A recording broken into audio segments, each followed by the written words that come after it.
have, I mean, if they actually want to just ban out the Lee Sin, is to leave Aphelios up and first pick that blue side. They were obviously very concerned. But we'll see if Damwon's still going to ban it out on red side. Yeah, I wonder if Damwon's locked bans are Yuumi, TF, Aphelios, and then T1 should read into that and maybe look for a first pick Lee Sin. Yeah. Obviously, blind pick LeBlanc might not be good, but Lee Sin is the kind of factor in the LeBlanc-Lissandra matchup. It's certainly a huge opportunity for Owner on a champion that can make or break games. We talked about it earlier today. Peter Dunn called it out. It's a champion that scales with skill. Owner, does he have what it takes? I love that saying. I love it too. And does he have what it takes to go toe-to-toe with Canyon in a semifinal? And, you know, as such a young player, it's a huge, huge challenge, but frankly, I would love to see it. I mean, already a change here. T1 banning out Rise on the blue side, not willing to give that over. Aphelios was the first ban last time, but it's still banned out this time by Damwon.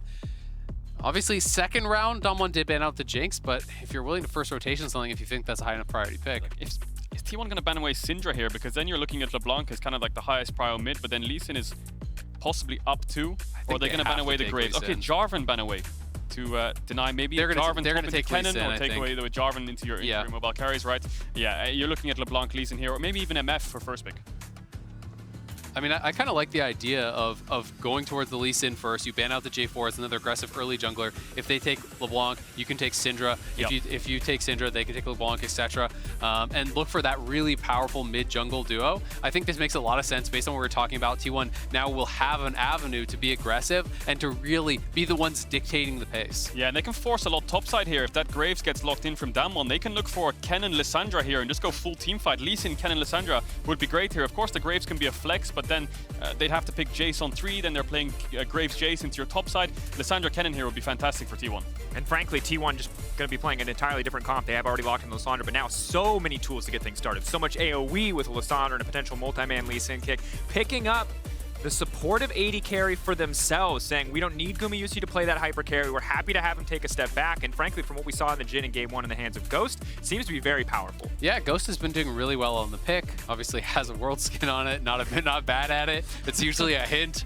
But you know, he can take the MF side of it here. So we'll see if they want to go towards that. Instead, they're going to prioritize jungle very likely. Xin makes sense if you want to play for a powerful top side, which Damwon showed they did in Game 1. But now this gives T1 the ability to actually ban out some more of these marksmen and try to push down Ghost on the tier list. Yeah, but if Damwon ban away Kennen and Gwen, I feel like T1 are kind of starved for top laners with AP damage into the Graves, right? Unless you want to match it with something like a Jace and then run Jace into the LeBlanc again. Damwon probably going to target top side, you expect. But like I said, T1 on the opposite side with the Jhin can ban away things like the MF, can ban away things like the Ezreal or Kai'Sa in a safe sense for options to start playing through bot more. And the AP bans coming out as predicted. See if they're going to follow with the Kennen as well. Kennen, a champion, hasn't really shown up yet so far in this series. Obviously, hugely powerful across the entirety of Worlds, with a focus instead on a lot of these early powerhouses like the Graves. See what the option is going to be for T1. Don't have to worry about counterpick, or like will have access to counterpicks for the solo lanes, even though they are on blue side. But bot lane matchup was crucial in Game 1, and it looks like that's where the focus is going to be. I would be really interested too if T1 was actually willing to go towards the Jax. We saw Khan bring out Jax into the Graves. You know, if the Kennen is going to get banned out here, that is another option. That is mixed damage. Yes, it's not pure AP, but can actually work fairly well if we've seen that. I feel like if you're going to draft a split pushy top laner, I think now with Kennen and Gwen gone as expected, Camille would make a lot of sense with Lissandra into LeBlanc. You need lockdown. Playing things like Jax and Jace and these things into LeBlanc, you really struggle to get in range. If they want to play pure team fights and 1-4, I think Camille suits their comp pretty well. I just feel like with this AD carry pick, they've drafted themselves a hole to avoid team fights. But Leona, to me, is now the biggest high prio. Does either team get Leona here? Because I feel like Damwon, if they ban away an AD carry like Ziggs, Leona is probably the highest prio right now as a support, because the enemy bot lane is playing Jhin Braum, you won't really see into LeBlanc. I like the Ziggs ban especially, make it that much harder to go for either the kill lanes or just freeing up Ziggs to sit solo on the bottom side. The tier list does get a little bit bleak with the options remaining at this stage. Is Ghost gonna go for a hyper carry? Draven would be an option. No. Are we gonna get carry as Maokai maybe? We saw Jhin Maokai last game. Say. Yeah, into LeBlanc, it would be fantastic. You could actually take the other side of it, because that is kind of a new wrinkle.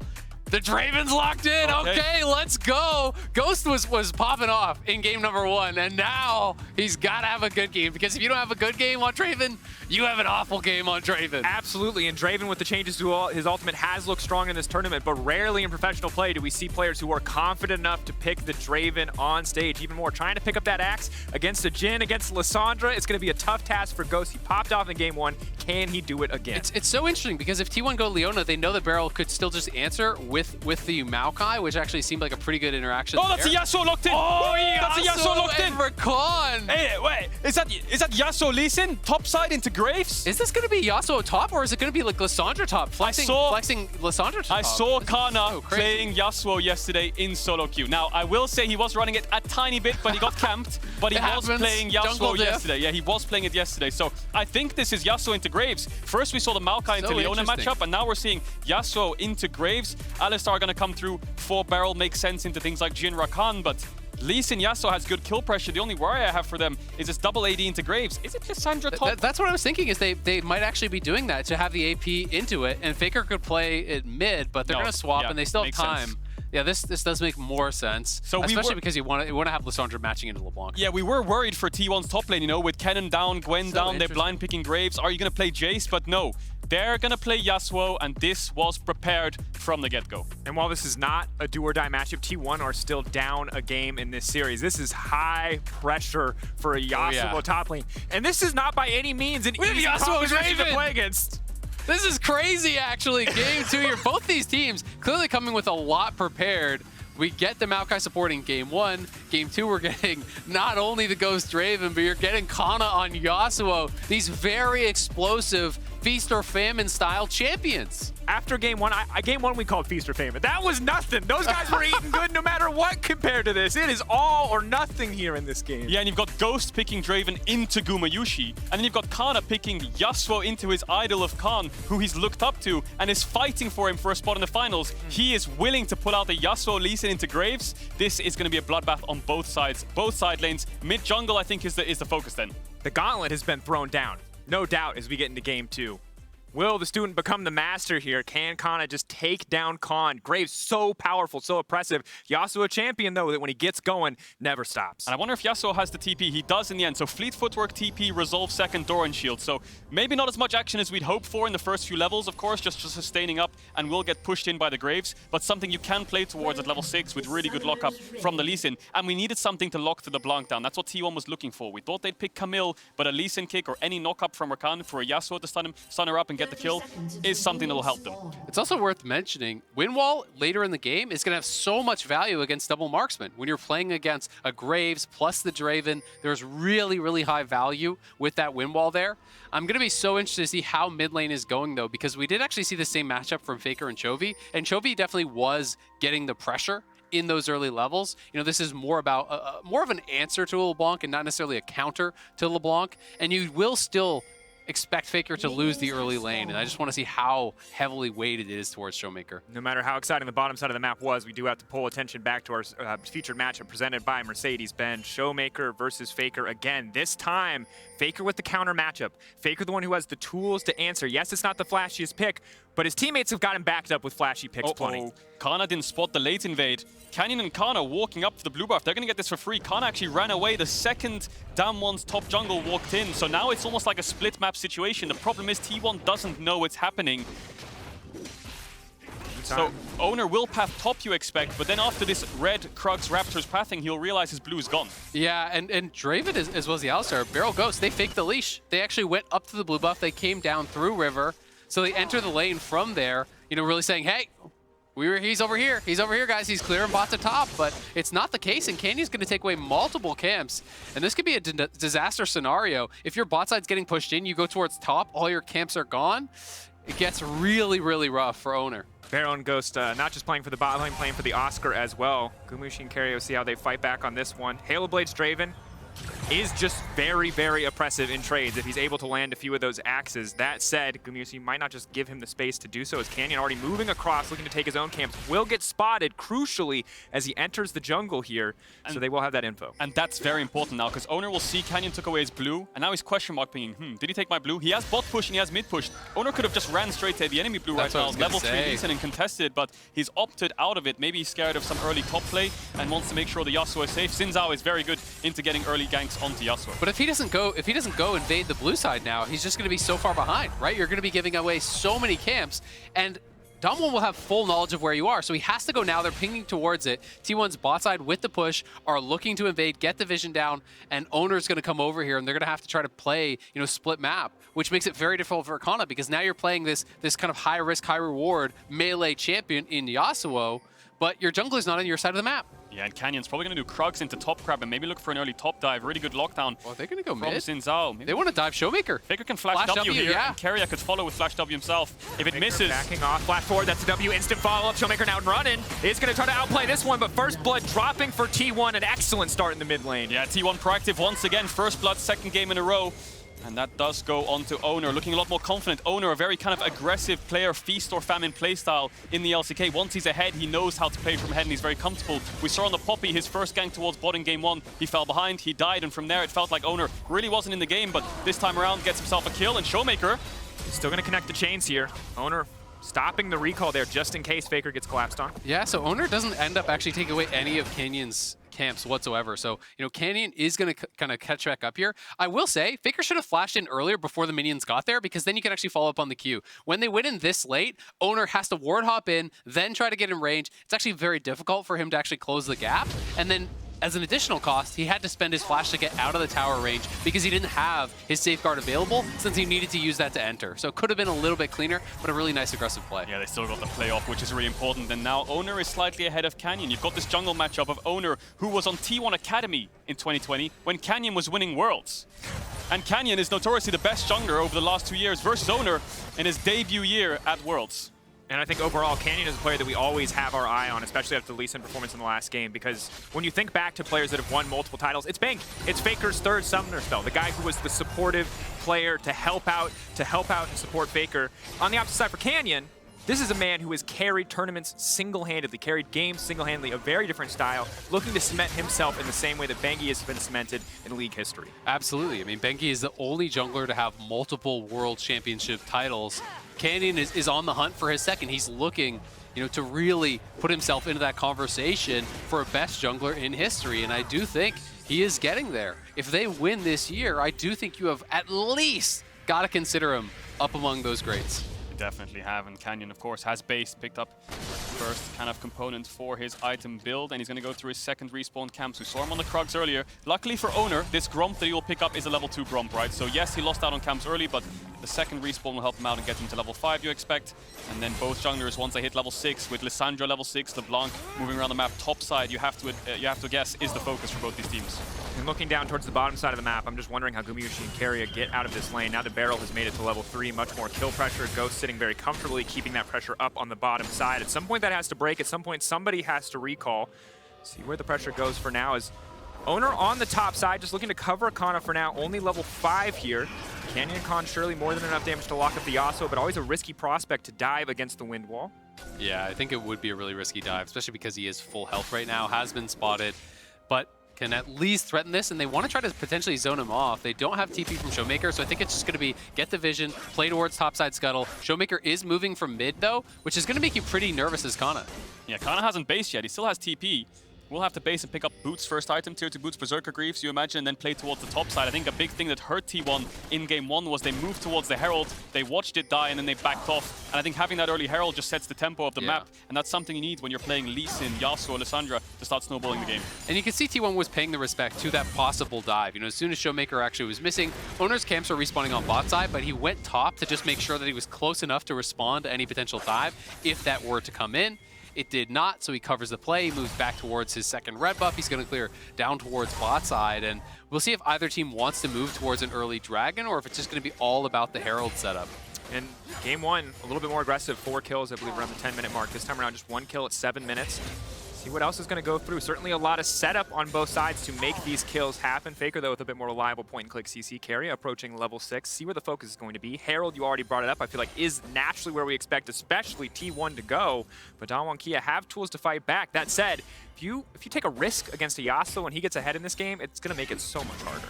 Definitely is. And 30 seconds till the Herald spawns. Khan's going to base and run out towards the top side.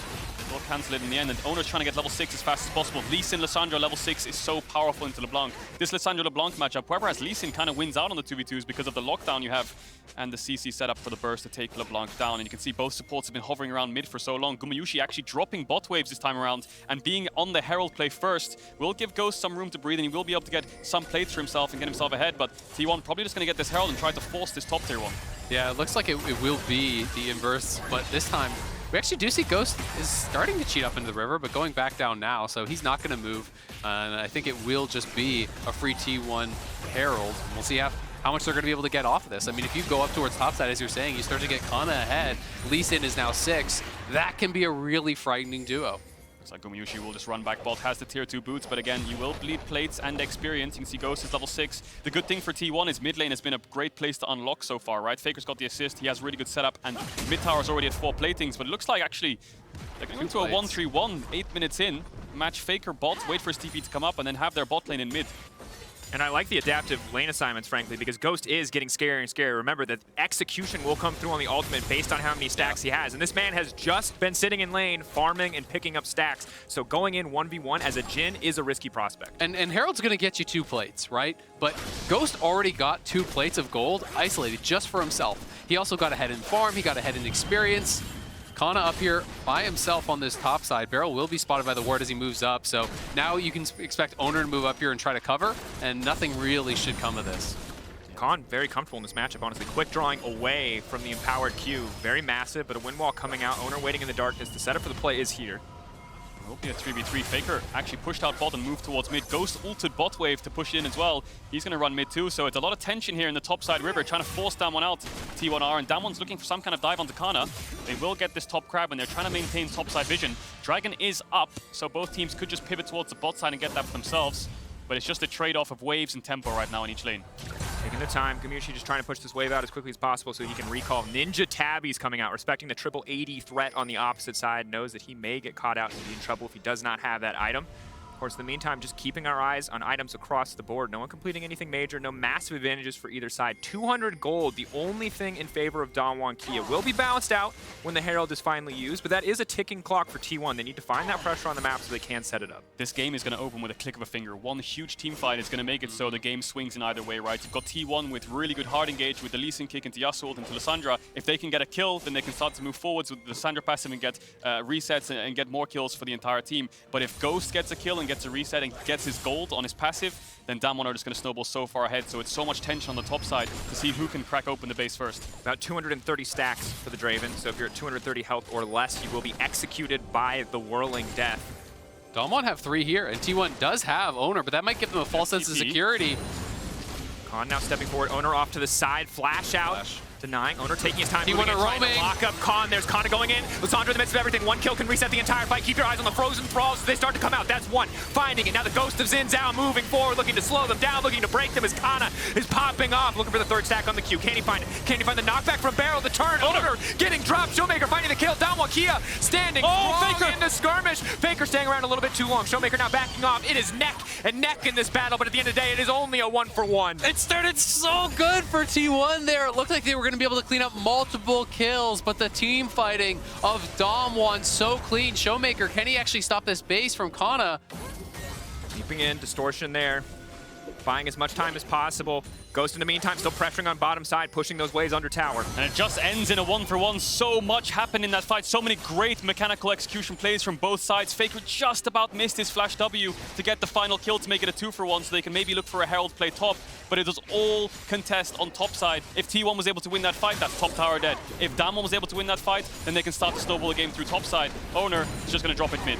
Yeah, he's got to drop it now. He doesn't have much time left on it, and the one thing that's kind of bad for T1 is they actually spent all 3 flashes from their top side there on that play, where Canyon and Showmaker still have theirs available, so there is potential to try to punish that. They at least cash in on the Herald, get a little bit of something there, but Damwon's still in the slight advantage. Ghost now has the mythic complete, he's looking good. And this is where we get a glimpse of how how good T1's comp functions in the Axe effect replay. Kana actually flashing Barrel's combo while blinded there. The kick comes in into the Oswald, into the Sandro. That's the follow-up. That's the single target damage they want to get a kill, get the reset, and then start moving forwards. Unfortunately, T1 didn't actually have the damage to finish off Khan here. They chased so deep on the tower, and it let Barrel get a headbutt onto Owner right here into their tier 1 to turn the fight. Yeah, absolutely. And Khan just kiting it back so incredibly low here. The knock-up hits, Faker not able to connect on that flash W there to finish off Khan. That's his flash down, and it's T1 just barely losing out on that fight. And the big thing here is that you saw on that one, the true grit value from Graves as that fight extends, as he finds those quick draws. That armor coming through makes Owner and Kana's damage so much less effective. This is a really big spike for Damwon. I'd like to see them try to fight for this Dragon right now. They just finished Mythics across the board, right? They've got 4 in the inventory now, double shield bow, the Gorg Drinker's through. We already had that Luden's done for Showmaker, so they are really in a good spot right now if they can look to try to make something happen, and they are pathing towards that Dragon. More than 300 stacks on the Draven 2 is a ticking time bomb. Eventually, his ult will just kill you. You need to kill Ghost. If he finds a kill in one of these fights before you shut him down, he will be so massively far ahead. T1 just aren't ready to fight, though. They don't have their Mythics complete, so they went for some different options. We obviously saw the Zerker Greaves rush. We saw the Tabbies rush. That put them behind in both top and AD carry to actually complete that Mythic, so they're not going to look to fight. Instead, they're trying to get something down to your top.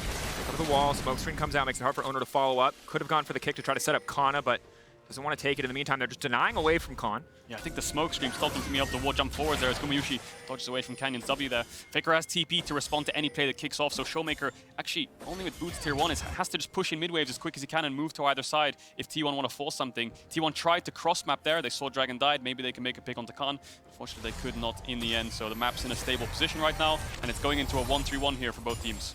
Ghost moving first, though. Faker on the side might be able to grab a tower. There's no more plates for him, but the Herald is respawning now. Almakia priority access can look to break down a tower with this one. It looks like T1 are not comfortable enough to contest. Yeah, and I think it's a good decision. They don't really have vision on that top side. The plates are already down, so there's less value from the Herald anyway. Faker's going to be able to get some damage down on the bottom side. Is Resolve as the primary tree, so going to have Demolish. And we'll see. Keria potentially flanking here. It's be a long flank, but Kana's moving down. And TP over the wall. Dodges back on the pulverize there. Headbutt still available for Barrel. Showmaker still trying to play on the edge there, but Graves is still pushing in on the top side. Draven in the meanwhile just holding into mid lane, but Faker's grabbing so much damage on this bot lane tower as Damwon Kia really need to try and find the fight here. Stand aside goes in, but not gonna amount to much. Herald will get used mid lane and they'll at least trade 1-for-1, but in the top side, Khan grabbing a tower of his own as well.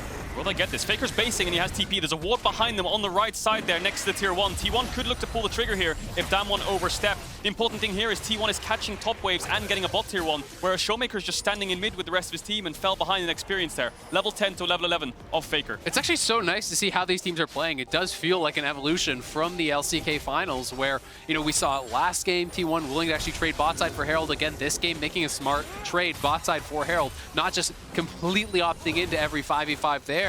They're playing a couple of really clean games. Damwon is in the area here. Do they go? Herald going in, committing on the engage. Still has the ultimate available. Whirling Death coming out very early. The value of that execute's going to be gone before the fight even starts. T1 take control of mid lane, but both sides know how much is at stake if they fully commit for the engage. A single mistake could cost you the game. Neither side looking to overstep. Well, Faker wasn't spotted there until the last second from Damwon. Barrel backed away just in time. Khan's gonna base and has TP as well. Mid-wave contest non-stop from both these teams. Looks like T1 want to push Damwon back to get control of this bot side river. No Dragon for 2 minutes 30 seconds, but both teams want to force this mid tower. Yeah, Faker I think gonna move down bot side. The wave is actually, he crashed on the tier 2, so it's pushing out towards him. You can see though, again, T1 have the advantage in sides because Faker got the push. He took the mid one, or rather tier 1 bot, gets that, bounces the wave, so now he gets all this juicy farm to pick up. He's gonna push that back the right way for them. Khan is up on this top side, has the shield bow complete now, so a critical pickup for him, and he'll look to be pushing in there. Well, the core 3 have reset and are going to try to get mid lane control, which could mean that tier 1 falls mid. So good from T1. Hold steady, come up with something new in the Yasuo, but it's worked pretty solidly throughout this early game. Has not been the most explosive games, really only action on the top side of the map. No all-out skirmishes quite yet. Get later and later in the game, see who can find the edge here, but for now, T1, again, simple comp to execute when you have a Lissandra. Find access, push R, kill somebody, and keep it going. That said, very volatile when you're pairing it with Yasuo. I feel like this is something we kind of saw in the finals, T1 versus Damwon, where T1 would get a good early game gold lead through map play or just getting towers, but then Damwon just dissected them through the map. And sometimes T1 were their own worst enemies, where they over-chased into the enemy team after getting one singular kill, so they need to be a lot more patient and collected around this next dragon spawning soon. And it's so stressful when you get later and later into the game and there hasn't been a big fight yet, because this fight will be so explosive and it can decide so much in the game. You know, if you commit to a 5v5 this late in the game at that dragon, you take the dragon for yourselves, you get all those kills for yourself, you can put yourself monumentally, and they're going. There, Khan, the chain CC coming in, he uses the ult. Barrel now following up, Ghost waiting off to the side. Doesn't want to overcommit for this one, but just a lot of cooldowns being burnt. No one from Damwon Kia is going to drop, but a lot of blinking health bars might mean T1 get priority access to the Drake. But Khan has shield bow and he has TP, so he can actually base and TP back. There's the Canyon! Canyon locked up. Now the follow from Yasuo going in. Canyon flashes right over the wall. Keep your eyes on Ghost, though. If he can land the ultimate, if he can find it, that's the word. There it is!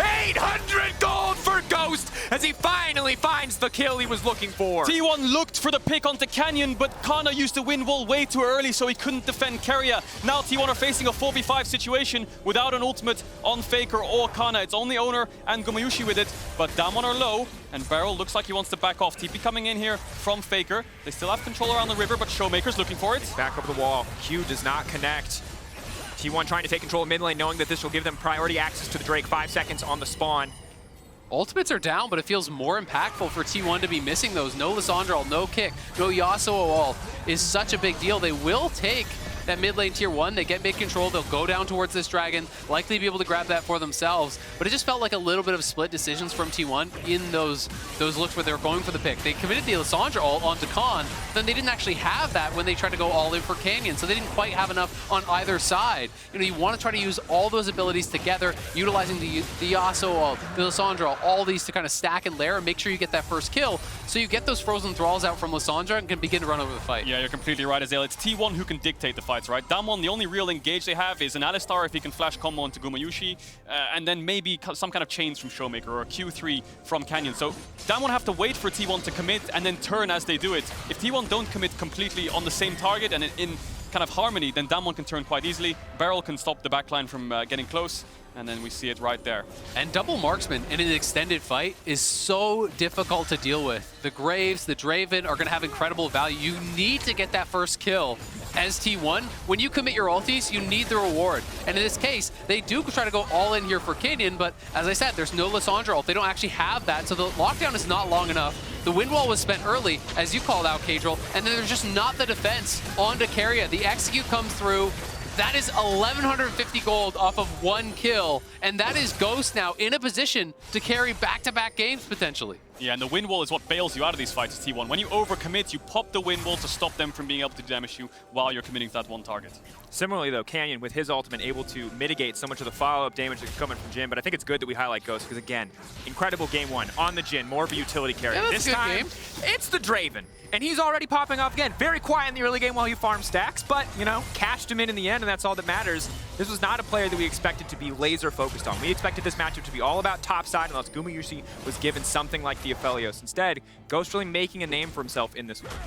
And I think he's just been getting better and better. You know, he's a player that has received a lot of criticism, but it's tough because you're on a team of some of the best players in history, right? So yes, he doesn't always look as strong by comparison to Canyon or to Showmaker, but he is an incredible player in his own right, and definitely showing that here against T1's bot lane, who is considered by many to be the strongest at the tournament. Lock up, LeBlanc manages to get back over the wall. Now the follow-up to flash out to safety. Keria going to be in trouble. No follow-up on the frozen claw there. Yeah, the ultimate has a tiny cast time, so Showmaker could W back before it instantly locked him down. If he hit the ultimate, he could have hit the Everfrost too, and the Jhin W could have followed shortly after, so Showmaker playing with fire there. But they did get Showmaker's flash, so that is actually a pretty big deal. It is just the ult for flash, because T1 didn't overcommit. They just expended the Lissandra ult, Keria W's over the wall. You know, if that lands, there was going to be follow-up, he would have gone down, so he is forced to commit the Summoner. And that is going to mean Showmaker has to play it much more safe around these objectives. When he's dancing in and out, you can get punished really heavily. Yeah, and especially when he's running Sorcerer's Shoes on LeBlanc against Lissandra and Rakan. Showmaker might have to be careful here. Faker doesn't have the ultimate, but one lockdown CC will keep him locked down because he has no tenacity to work with unless he has it in his second tree. It's also worth mentioning, Ghost decided to go Exhaust here. He's not playing Cleanse, right? So there is a tremendous amount of CC. Ghost can be a good target for the Lissandra ult as well. If he mispositions, it's going to be a while till he gets that QSS, and that's a big target that Damwon are depending on to really output the damage in these fights. Certainly it is, and Windwall doubly punishing against a Draven when you drop the axes, when it stops that from being able to come through, significant portion of your reliable damage output. So while Ghost, yes, has to stand aside, can mitigate a lot of these potential engages, he is also in a difficult position. Hard to play out these fights against so much CC, against a Windwall. More pressure on him to try and make it work. And again, a game that is neck and neck. Yes, there is 1 tower difference. Yes, there's 1K gold difference, but that's really all that's separating the team. Yasuo finally on 2 items, 100% crit already at this point in the game. Lissandra with the hourglass, T1 strength ramping up most certainly. Yeah, can I just say the early game to mid game has been beautiful from both teams, both these games. Every single time one team has tempo top side or bot side and they have a numbers advantage, the other team just finds some kind of cross map play, whether it's tier 2 trades, tier 1 trades over sides. You can see it right there. T1 get the top tower, Damwon respond with bot tower, and that's just great to watch. I mean, there's only a 1K gold lead between both these teams with 1 minute on the Dragon. That's where both these teams are going to be putting their focus. But that 1K gold lead is Ghost's QSS. And that is crucial because right as you highlighted it, he has just enough money to pick it up, and that does mean that he is no longer the easy pickings that we thought he might be. Yeah, exactly. It makes it very, very difficult. You know, you still can try to just have an overwhelming amount of CC and punish him in that way, but often what Lissandra has to do is then just look for the LeBlanc, look for these other targets that don't have QSS, and once everyone has QSS, well, then it's time to self-ult. Then it's time to actually, you know, just get in and play more for the zone control, where you try to keep those damage dealers out, to try to create this area where you're going to threaten them, you're going to push them back, and buy time for your teammates to get damage done. Because T1 can really play well around space in team fights. If you send Lissandra into the back line, that pushes you out. When the ult expires, you drop the wind wall, and you try to play through that. Look at the wards behind Damwon in their blue side jungle. Faker has some great TP wards to look for if Damwon overcommits here, but it looks like he's just going to ignore that and run towards his team, help them get the push, because Damwon have so much control of this river. Looks like Faker will have to be there to push them out. Yeah, and T1 do have the deep wards, but they don't have any vision of where Damwon actually is. Looking for it. Keep your eyes on Faker, that frozen tomb, the path into the backside. Instantly, the Rakan getting things kicked off. Khan and everyone's now moving in, but that's Ghost down. Yasuo already getting things started, and here comes Faker on the backside, waiting for the perfect ultimate. In the meantime, Damwon Kia getting things kicked off. Another knockup coming in from Khan to the Yasuo. 2 clutch. Barrel still coming out. Showmaker still alive. Khan still alive. Faker trying to finish the job. Showmaker running for his life. He's juking, he's diving, he's finding a way out, but Gumayushi comes in with the bullet to find the kill. T1 on the knife's edge. Khan still standing. So much lifesteal, but it will not be enough. T1 take the fight. Owner and Faker standing strong. It's a bloodbath at the Dragon, and T1 coming out on top. Faker and Showmaker had a 1v1 for so long. Showmaker was the one who had to run for the hills. Eventually, he went back to his distortion, and Gumayushi finished him off. It ended up in a 2v2, and T1 get the Dragon, then they get the ace. Oh my god, what a fight that was. That battle between Showmaker and Faker. Faker locking him down for so long. The greatest of all time versus the Showmaker. Sit down, kid. You still got something to learn. And we see it here, right? Ghost was just way too far up. Keria instantly punished him, and there's the combo. The knock-up into the Yasuo. Look at Faker. He comes around the side. It's just such a bloodbath scrap of 4 or 5 members on top of each other. But Faker singles out Showmaker right there. Stuns him, locks him up, roots him as much as possible to keep him out the fight, which means Gumayushi can live for so long, and eventually Gumayushi is the one to finish Showmaker off. But as much as it feels like, wow, everything went right for T1, look how close the fight was, because Canyon and Khan were getting work done. The Draven died early, the LeBlanc was locked down, but it was hunting season for Graves as well as for the Xin Zhao, who were just wreaking havoc on T1. Yeah, that fight was on a knife's edge, and Ghost was blown up in the first 2 seconds of the fight, right? So T1 need to make sure that the way they progress together. They need to make sure they're not so split up, and they can push Damwon back when they make this pick. And I think, again, massive game for Owner. We talked about Canyon looking to cement his legacy, but Owner in game 1, not relevant. The Poppy, once it fell behind, did nothing. This game with the Lee Sin, 4-1-3, 100% kill participation, has been everywhere that he needs to be. Absolutely. And Lee Sin was huge in the quarterfinals as well. And with it coming out, you know, if T1 win this game off of a great Lee Sin performance, Canyon obviously dominated with it in game number 1. That can shift draft priorities if it becomes a must ban. Something else is going to open up, but T1 only with a very slim lead. It's only 2 dragons. It's only 500 gold.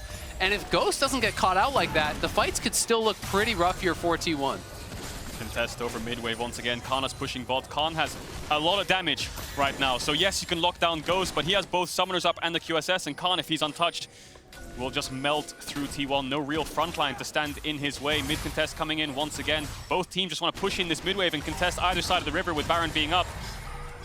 Damwon Kia stepping forward, Khan getting very, very aggressive, but again, their composition outside of the Alistair really lacks immediate aggressive engage tools, which means Khan is just free on the side lane to keep pushing, to keep pressuring, as T1 might look to collapse if Damwon Kia do not move perfectly. T1 just playing this really, really well. This had been one of their weaknesses against Damwon in the past, was that they would often over-push, they would get caught inside, so they didn't play this push and pull game of split push well. But in this case, they're in the 4-1, Damwon is grouped as 5, so as Damwon move forward, T1 moves back. That buys time for Kana to push in that wave, to deny some of that goal to Damwon, and then as soon as they move over, Kana moves back, and now T1's 4 move into the river, getting that Baron vision, establishing control in this area, and this is just beautiful League of Legends. Absolutely, and this is the reason that so many people expected 5 games. It's not because of what we saw in the finals, it's because of what T1 has shown us in this tournament. The growth that they've been developing, and again, keep in mind, rookies on the stage. These are babies on the international stage. They lost game 1. So many players would have collapsed. Grandpa Faker there in the middle. Grandpa Faker there in the middle. 151 games. The Splinter to the Ninja Turtles, I think you said, Kate.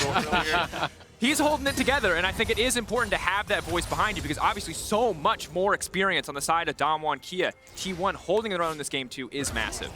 Yeah, the rookies of T1 can look to their left, look to their right, and they know that they have the greatest player of all time in the mid lane to rely on when it comes to these tense situations. But Damwon are just such a well-oiled machine that right now it's just even footing on both sides. Mid-wave contests, vision contests, both waiting for an objective to spawn. 1 minute 30 seconds on the next dragon. That'll put T1 on Ocean Soul Point, and Damwon don't actually have any vision control right now. It's very hard for them to push T1 backwards because of the amount of ultimates that T1 have. Faker's teleport up. Can always fish for another flank. The deep vision isn't really there. Khan sweeping it out now. Coming over the wall, starting the Baron. I think he's just after the ward at this point.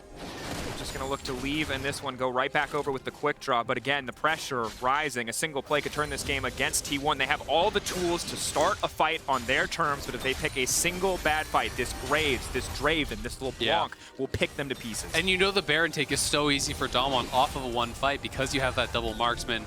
It will go down incredibly fast, but T1 just trying to get these side lanes pushed. I wonder if Kana has the Death Dance complete here.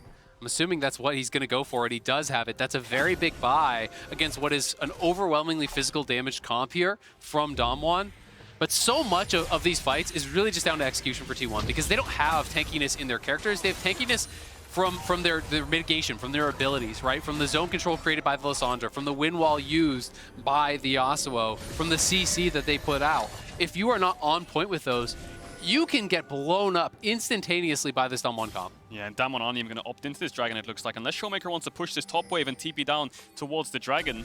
Looks like Damwon just want to threaten the Nash. And the thing is, if T1 commit too many numbers to this dragon, Damwon can burst this down, just like you said, Azael. Double marksman does so much damage to a neutral objective. So T1 have to push Damwon out to this top side solo it before they look for it. And as you say, Kana walks towards there, has the TP. All T1 need to do now is just show themselves. Show themselves into Damwon's face and say, you cannot start this Nash, otherwise we will contest you. In the meantime, they are getting this Dragon Soul point. Grabbing their third Drake. They started it. I think Damwon started. Damwon Kia can start this one up. Dragon already going down. Barrel trying to play bouncer for this pit. It is going down, but not quickly enough. Yasuo now in the area. Can use a kick to get himself there. Showmaker fishing for a flank. Damwon Kia confident here, taking their time on starting this, but splitting up very heavily. A single mistake could cost them everything. Showmaker off on the flank, T1 pushing in. Damwon Kia, you have to feel need to back away from this one, and they will. Well played by T1 not to give up anything for that Drake. Yeah, that was really clean. Kana goes towards Dragon, he solos that out, he TPs mid, he realizes that, oh, they're going there! Forward, goes Golden. Showmaker buys a bit more time. Showmaker now tries to leap out to safety. The timing is almost perfect, but not quite enough. He ults the clone! That's not who you needed, Kana in the back line. Knocks him back in, knocks him under the tower, trying to finish the job. Khan, though, getting picked apart again. Goes Golden, tries to buy a bit more time. Canyon standing strong under the tower. It's a bloodbath overall, but T1, all 5 members standing in the midst of that mid lane skirmish. Yeah, 45 seconds on Khan. There was a little bit of miscommunication there from T1. Going for the execution onto Showmaker. I think Faker saw his moment in a split-second decision, goes for the play, and Showmaker reacts with a stopwatch on the Lissandra ult, so they didn't have enough lockdown to take Showmaker down. Faker doesn't have TP, so he's really low right now. T1 have absolutely no ultimates to work with other than Kana's, and Damwon have smite, so they're going to walk up and try and contest it. 25 seconds on Khan, and he has TP. Maybe T1 want to turn. Arrow, sidestep, Ghost still standing strong. Faker could be in trouble. Aftershock is proc, but Gumayusi off on the backside with a 4-shot waiting. Will not give up too easily. T1 now forced away from the Baron as well. Back and forth it goes. T1, 2K lead, but a tense battle overall. Showmaker fishing, trying to take down Keria, buying more time. They can counter Baron. Resets. Yep. Counter Baron after counter Baron, but who will take it in the end? Khan could TP in, they could look to force this, but Beryl had to base and he had no wards left, so Damwon can't put a vision line to make sure they can turn in time if T1 respond. T1, no TPs left after these plays. Damwon still have both, and Faker finds his moment. Yeah, he finds a moment here to go straight in.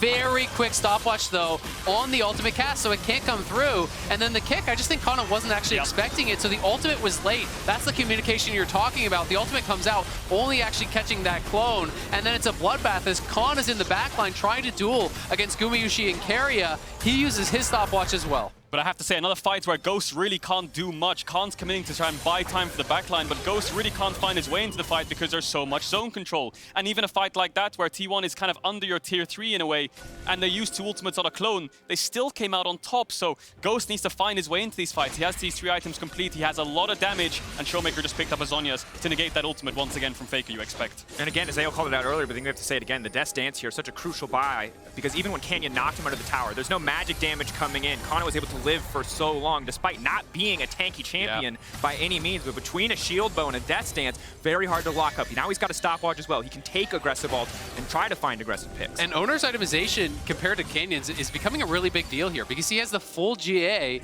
above Canyon's items. And at that point, you can start to play in a different way as Lee Sin. You can start to be willing to trade out your life for that of a carry. You find the kick flash on Ghost. You are down to die for that if it means that Ghost is going to go down as well. Yeah, late game team fights are all about time. As much as you can buy, it gives you so much more opportunities the longer the fight goes on. And T1 have an Ocean Soul point in 1 minute 40 seconds. Damwon have single target damage and only an Alistar to face check. So the more they walk up, T1 are going to try to push them back when they're all established in mid lane. So what they're going to do is push out these sides. Kana's going to push bot, Faker's push top. They're going to come back towards mid and stop Damwon from getting into the river. And you notice it's been Owner's job here to actually keep vision cleared out of this Baron pit, to keep some sort of eyes on that, because they know Damwon could try to go again for a trade, try to take the Baron when they go towards the Soul. So they want to make sure that they have forewarning of this, that they can respond to this if that's going to be the option here from Damwon.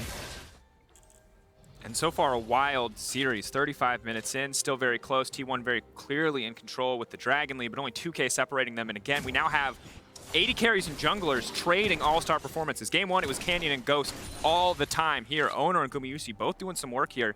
6 overall in the kill participation out of 8. Gumayusi, no slouch on the Jhin either. And you can see Canyon Elixir in inventory.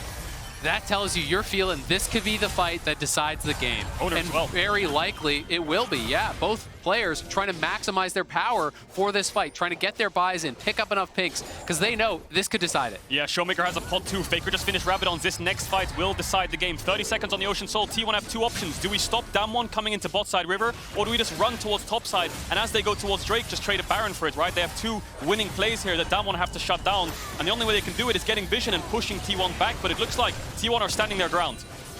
DK grouping as 5, ready to push them back. Carry able to leap back to safety of the team. Damwon Kia, not a ton of engage tools. Have to be careful, have to use their engage very well if they want to come out on top. Khan's is playing great. They're going in! The wall. Khan now getting picked off, gonna get things kicked off, but Khan managing to leap back out to safety. Damwon Kia peeling back, getting so many cooldowns at the cost of nothing. Khan can recall, come back in with the TP, and we could see another 5v5. But Kana leaping through the minions, trying to deny the recall, ready to stop Khan from finding his way back to base. T1 have to go for Nash now. They can't contest this Dragon. Are they in time to even burst this down with a Jhin and Lissandra? The Yasuo will do a lot of damage, and Damwon realize they're gonna beeline towards the Baron. There's 3 ultimates down for T1. They're baiting Keria. Pop the ultimate. T1 are out of ultimates, they're out of options, it's only Kana's ult left.